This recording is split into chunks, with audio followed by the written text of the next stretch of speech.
ధీమాన్ చక్మా ఓ వ్యాపారవేత్త నుంచి 10 లక్షలు లంచం తీసుకుంటూ విజిలెన్స్ కు రెడ్ హ్యాండెడ్ గా పట్టుబడ్డాడు. 20 లక్షలు లంచం డిమాండ్ చేసిన సబ్ కలెక్టర్ తొలి విడతగా 10 లక్షలు తీసుకున్నాడు. అనంతరం ఆయన నివాసంలో జరిపిన తనిఖీల్లో మరో 47 లక్షల నగదు స్వాధీనం చేసుకున్నట్లు విజిలెన్స్ అధికారులు తెలిపారు. ఐఏఎస్ అధికారి లంచం తీసుకుంటూ పట్టుబట్టడంతో రాష్ట్ర వ్యాప్తంగా ఈ ఘటన సంచలనంగా మారింది. ఐఏఎస్ ధీమాన్ చక్మా ఒక స్థానిక వ్యాపారిని బెదిరించి మొత్తం 20 లక్షల లంచం డిమాండ్ చేశారు. దీంతో ఆ వ్యాపారవేత్త ముందుగా 10 లక్షల రూపాయలు చెల్లించినప్పటికీ ఆ తర్వాత విజిలెన్స్ అధికారులను ఆశ్రయించి ఫిర్యాదు చేశారు. అప్రమత్తమైన అధికారులు చక్మాను పట్టుకునేందుకు స్కెచ్ వేశారు.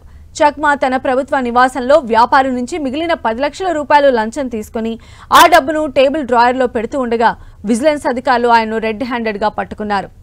ఐఏఎస్ చక్మా లంచం తీసుకున్న 10 లక్షల రూపాయల నగదును అధికారులు స్వాధీనం చేసుకున్నారు. అలాగే విజిలెన్స్ అధికారులు ధీమాన్ అధికారిక నివాసంలో ఇంకా లోతుగా సోదాలు నిర్వహించగా అదనంగా మరో 47 లక్షల నగదు లభ్యమైనట్లు అధికారులు తెలిపారు. ఈ భారీ మొత్తంలో నగదు ఎక్కడి నుంచి వచ్చిందనే కోణంలో అధికారులు దర్యాప్తు ముమ్మరం చేశారు. ఈ ఘటనపైన అవినీతి నిరోధక చట్టం 2018 సెక్షన్ 7 కింద కేసు నమోదు చేసినట్లు విజిలెన్స్ అధికారులు తెలిపారు. ప్రస్తుతం ఆయన ఆస్తులపై సోదాలు కొనసాగుతున్నాయని అధికారులు తెలిపారు. ఈ కేసులో మరిన్ని వివరాలు దర్యాప్తులో వెలుగు చూసే అవకాశం ఉంది.